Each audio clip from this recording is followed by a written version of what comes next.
Audio Jungle.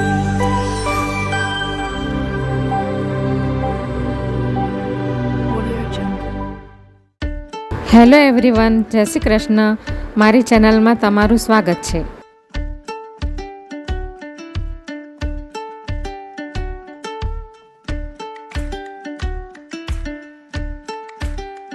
Channel પર નવા હોવ તો જરૂરથી ચેનલ સબસ્ક્રાઈબ કરજો, જેથી મારા દરેક વિડીયોનું નોટિફિકેશન તમારા સુધી પહોંચશે. હું શિયાળા સ્પેશિયલ ગુંદર પાકની રેસીપી શેર કરવાની છું, જે એકદમ હેલ્ધી અને એકદમ સ્વાસ્થ્યવર્ધક હોય છે, જે શિયાળામાં ખાસ કરીને ખાવામાં આવે છે. તો ગુંદર પાકમાં વપરાતી સામગ્રી આપણે જોઈ લઈએ. તો આ ઘઉંનો ઝીણો લોટ છે, જે એક બાઉલ જેટલો મેં લઈ લીધો છે. ક્વોન્ટિટી એની 150 ગ્રામ જેટલી છે. અને એની અંદર નાખવા માટે આ નરમ ગોળ લીધો છે મેં, જે 200 ગ્રામ જેટલો છે. અને આ ગુંદર છે, જેને મેં મિક્સીમાં પીસી લીધું છે. આ ટાઈપનું છે, ડાયમંડ શેપનું. અને એની અંદર નાખવા માટે આ કાજુ અને બદામનો ભૂકો છે, જેને મેં મિક્સીમાં ક્રશ કરી લીધો છે. અને આ કોપરાનું છીણ છે, અડધી વાટકી. અને એની અંદર નાખવા માટે આ મેં 2 ચમચી જેટલી સૂંઠ લઈ લીધી છે, એટલે નાની વાટકી. અને એની અંદર નાખવા માટે આ એલચી છે, 3 થી 4 નંગ. અને એક નાનો ટુકડો જાયફળનો છે, જેને મેં ક્રશ કરી લીધું છે. અને આ ગાયનું ઘી છે, જે હમણાં તો મેં એક બાઉલ ભરીને લીધું છે, 1 કપ જેટલું. આગળ એની જરૂર પડશે તો આપણે યુઝ કરીશું વધારે. તો આ બધી સામગ્રી મેં ગુંદર પાક બનાવવા માટે લઈ લીધી છે. તમારે આ ઝીણા લોટની જગ્યા પર કરકરો લોટ વાપરવો હોય તો તમે વાપરી શકો. અને તમારે આ ગુંદરને પીસીને ન લેવો હોય તો તમે એને ઘીમાં ફ્રાય કરીને પણ લઈ શકો. તો હવે આપણે ચાલુ કરીએ ગુંદર પાક બનાવવાનું. તો આ ગોળ થોડોક મેં વધારે એટલા માટે લીધો છે કે એની અંદર આ સૂકવા કોપરાનું છીણ છે, કાજુ બદામનો ભૂકો છે, અને આ ગુંદર છે. તો આ બધાના માપ પ્રમાણે આ માપ એકદમ બરાબર પરફેક્ટ મેં લીધું છે, કારણ કે આટલો ગોળ તો આપણને જોઈશે જ. તો હવે આપણે ગુંદર પાક બનાવવાનું ચાલુ કરીએ. ગેસ ઉપર કઢાઈ મેં મૂકી દીધી છે. અને ગુંદર પાક કે કંઈ પણ વસાણા બનાવવા હોય અથવા તો કંઈ પણ બનાવવું હોય તો આ જાડા તળિયાની કઢાઈ આપણે યુઝ કરીશું, કારણ કે જાડું તળિયું હશે તો આ બધું ચોંટી નહીં જાય. તો હવે આપણે એની અંદર ઘી નાખી દઈશું. ગુંદર પાકમાં ઘીનું પ્રમાણ થોડુંક વધારે જ આપણને જોશે, અને અગાડી જરૂર પડશે તો આપણે એ પ્રમાણે યુઝ કરીશું. તો ઘી ગરમ થાય એટલે પહેલાં આપણે ઘઉંનો લોટ આપણે નાખીશું અંદર. હવે આપણે એને સ્લો ફ્લેમ પર એને તૈયાર કરવાનો છે.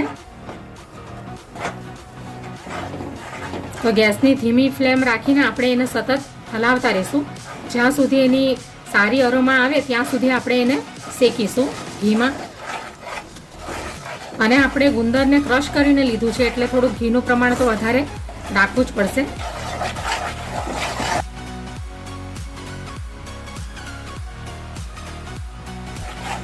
લોટનો આ જે લોટ શેકાઈ રહ્યો છે ઘીમાં, એનો લુક થોડોક ચેન્જ થાય ને હળવો બદામી રંગનો થાય ત્યાં સુધી આપણે એને શેકી લઈશું ઘીમાં.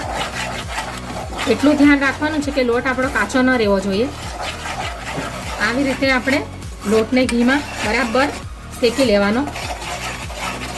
અને આપણને હજી ઘીની જરૂર પડશે એટલે આપણે પછી ઘી થોડુંક અંદર ઉમેરીશું. તો હવે આપણે એની અંદર થોડુંક ઘી હજી ઉમેરી દઈશું, કારણ કે ગુંદર આપણે અંદર નાખશું તો ગુંદર ફૂલાશે એનાથી, ઘી વધારે હશે તો. નહીં તો પછી એક જગ્યા પર લમ્સ થઈ જશે ગુંદરનો, એટલે આપણને ઘી તો અંદર જોશે જ. તો આ ટાઈપનું લિક્વિડ હશે ને તો જ આપણો ગુંદર અંદર સારી રીતના મિક્સ થઈ જશે અને ફૂલાશે.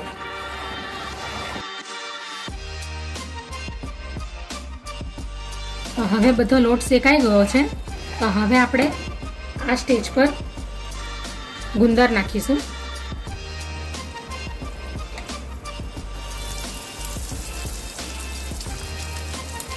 અને આપણે હલાવતા રહેશું કન્ટિન્યુ.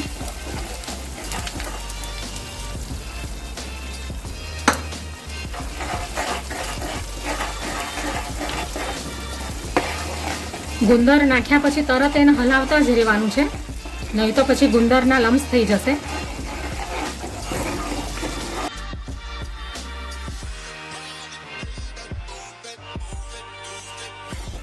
તમે જોઈ શકો છો કે ગુંદર અંદર ફૂલી રહ્યું છે ઘીમાં ફ્રાય થઈને.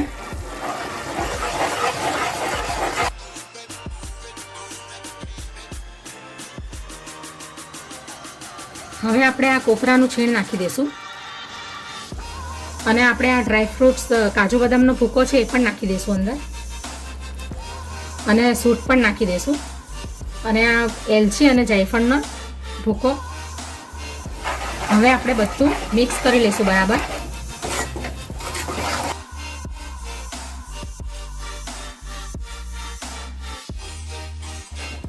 આ રેસીપી ખાસ કરીને શિયાળામાં બનાવવામાં આવે છે.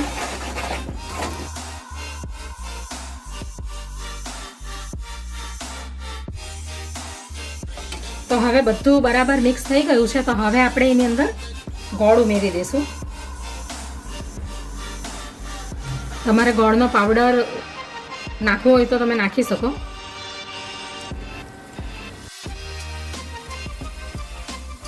ગેસની ફ્લેમ આપણે ધીમી જ રહેવા દેવાની છે.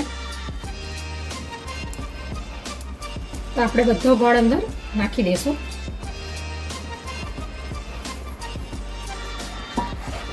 હવે આપણે બધો ગોળ મિક્સ કરી લઈશું અંદર બરાબર અને હવે આપણે ગેસને બંધ કરી દઈશું. આ સ્ટેજ પર આપણે ગેસને બંધ કરી દેવાનો છે. ગોળને એકદમ બરાબર પકાવવાનો નથી, નહીં તો પછી ગુંદર પાક એકદમ હાર્ડ થઈ જશે. એટલે આપણે આ સ્ટેજ પર ગેસ બંધ કરી દેવાનો અને બરાબર મિક્સ કરી લેવાનું.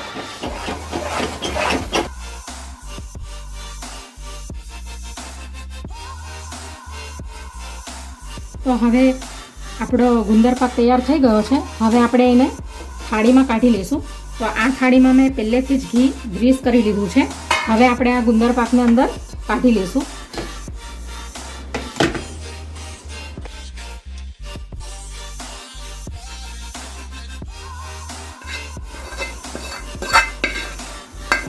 તો આપણે બધો ગુંદર પાકને થાળીમાં લઈ લઈશું. હવે આપણે એને આવી રીતે ફેલાવી લેશું.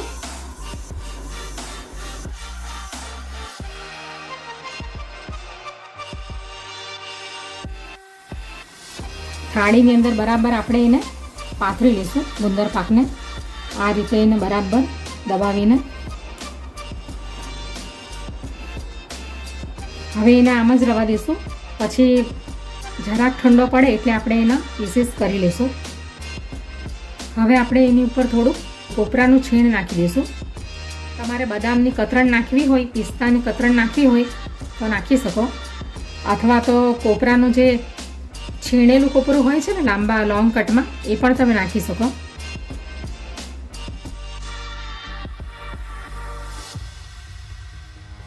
તો કોપરાનું છીણ અને પિસ્તાની કતરણથી મેં ગાર્નિશિંગ કરી લીધું છે. તો હવે આપણે એના પીસ કરી લઈએ.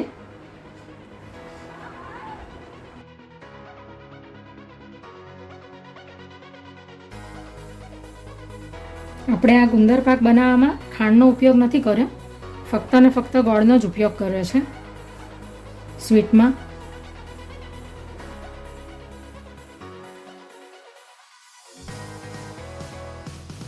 તો તૈયાર છે ગુંદર પાક, જે શિયાળામાં ખાસ કરીને ખાવાથી હાડકાં ખૂબ મજબૂત થાય છે અને ઘણા બધા ફાયદા થાય છે. તો શિયાળામાં ચોક્કસથી બનાવીને ખાવો.